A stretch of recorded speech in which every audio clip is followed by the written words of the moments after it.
E o senador Flávio Bolsonaro, candidato à presidência da República, afirmou que o ministro do Supremo Tribunal Federal, Alexandre de Moraes, tornou-se o grande articulador político do presidente Lula.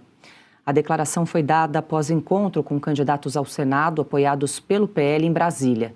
Flávio criticou Moraes por, segundo ele, promover reuniões com políticos em sua residência e também afirmou que o ministro teria entrado na seara política.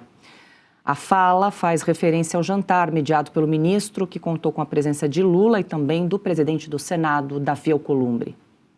Eu lamento, né? Você vê o Alexandre de Moraes hoje, ele virou o grande articulador político do Lula, promovendo encontro dentro da casa dele com outros políticos. Quer dizer, o Alexandre de Moraes veio para a seara política, então todos os políticos estão autorizados a respondê-lo dentro da política também.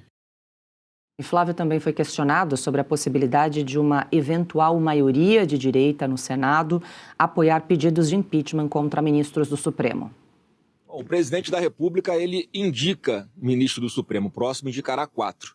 Quem tira é o Senado. Como a gente está aqui com os candidatos ao Senado, vocês são a favor de impeachment do Alexandre de Moraes? Não, é a população, é a população. Primeiro é o Moraes. Eles vão ser cobrados nas eleições por isso. Vão ser cobrados. Não adianta querer dar canetada, ameaçar, né, inventar operações contra nossos pré-candidatos, como fizeram, para tentar diminuir a quantidade de senadores, porque essa é uma pauta que eu falava há anos. É a população que está cobrando. Então, assim, isso virou uma pauta de campanha. Não queria que tivesse chegado nesse ponto, mas virou uma realidade. Ana, você tem chamado muita atenção, né, para essa questão que o próximo presidente da República vai indicar até 4 ministros do Supremo Tribunal Federal. O Flávio faz essa menção e diz que o próximo presidente pode indicar, mas cabe ao Senado tirar, né, por meio de impeachment. Mas também cabe colocar, porque tem a sabatina. Então também é uma prerrogativa do Senado barrar, como aconteceu com Jorge Messias. Não só tirar, mas também barrar eventuais nomes indicados pelo próximo presidente. Eu daria até um passo antes, Paula. Cabe ao presidente de direita nomear nomes, candidatos decentes para o cargo.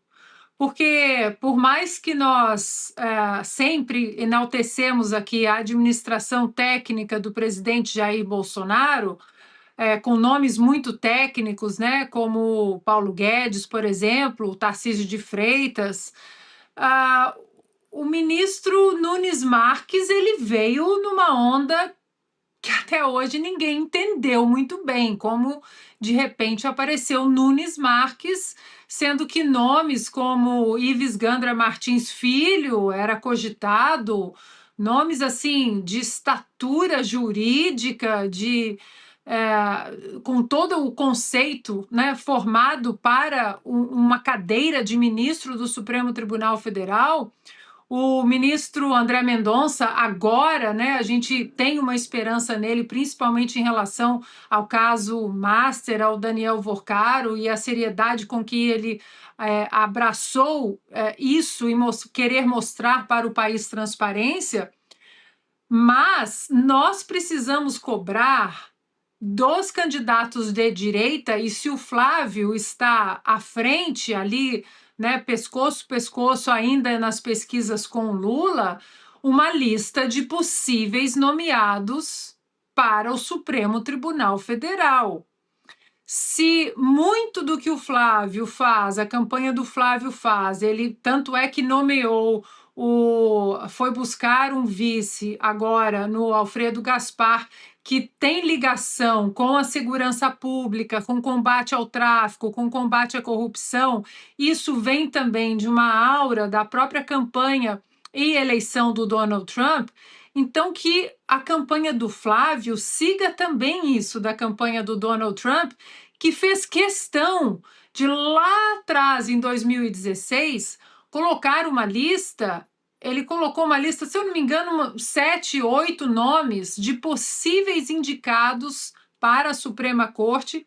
Na época, naquele ciclo presidencial, o próximo presidente nomearia 2, acabou nomeando 3, porque a juíza Ruth acabou falecendo. E muita gente, Paula, votou em Donald Trump, inclusive evangélicos. muitos evangélicos votaram em Donald Trump apenas por essa condição de que ele indicaria juízes competentes, alinhados com as pautas conservadoras, mas constitucionalistas, que respeitassem a Constituição. E isso foi muito importante para o Donald Trump.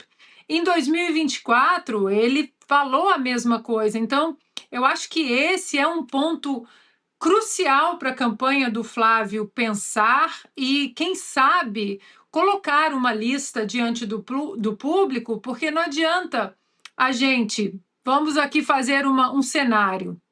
A gente troca o Senado, a gente coloca o Senado mais conservador, mais combatente, mais altivo, mas aí vem um presidente que nomeia candidatos que vão absolutamente contra tudo que nós precisamos no Supremo Tribunal Federal e vão se alinhar, não é nem se alinhar às pautas comunistas de esquerda, mas ficar em silêncio. Nós precisamos, mesmo que seja uma voz única, como nós vimos o ministro Fux no julgamento do tal golpe que nunca aconteceu, mesmo que seja uma voz única, nós precisamos de homens e mulheres no Supremo Tribunal Federal corajosos.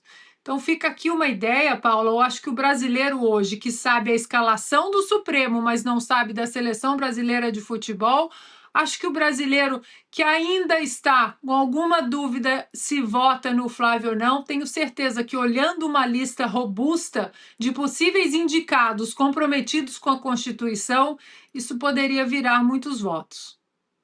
Em relação a essa fala do Flávio de que o ministro Moraes virou um articulador político de Lula, esse consórcio, né, Lula, Supremo Tribunal Federal, a gente lembra que foi o Moraes ali que fez essa mediação para o presidente Lula se encontrar com o presidente do Senado, Davi Alcolumbre, e tentar selar uma trégua ali entre eles. Começou com um cafezinho. Começou com um convite para o cafezinho, bem lembrado, por parte do Lula em relação ao Moraes. Agora me fez lembrar também de um bastidor que nós trouxemos aqui, da pressão que uma ala do Supremo fez para que Tereza Cristina, por exemplo, não integrasse a chapa de Flávio Bolsonaro. Uma pressão para que o PP declarasse neutralidade nacional e assim Tereza Cristina não pudesse ali compor uma chapa ao lado de Flávio. A pressão foi sobre os dois presidentes do Congresso e os dois presidentes dos partidos, né, do PP e também do Republicanos.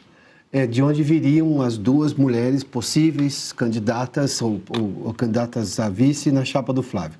A Daniela Marques, né, que é filiada ao Republicanos, trabalhou com o ministro Paulo Guedes, foi presidente da Caixa Econômica da gestão Bolsonaro, e a ministra Tereza Cristina, que foi da Agricultura, hoje senadora. A pressão foi, e os dois presidentes, tanto no Senado quanto na Câmara, têm uma ficha corrida de problemas no Supremo. Então, fazer pressão sobre eles, vindo do Supremo, não vai surtir efeito. Agora, tem um detalhe.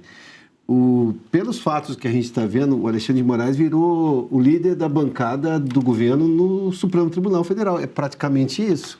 O que faz o ministro fazer reunião com o presidente do Congresso e o presidente Lula na casa dele? Qual é o sentido disso? A culpa que ele tem.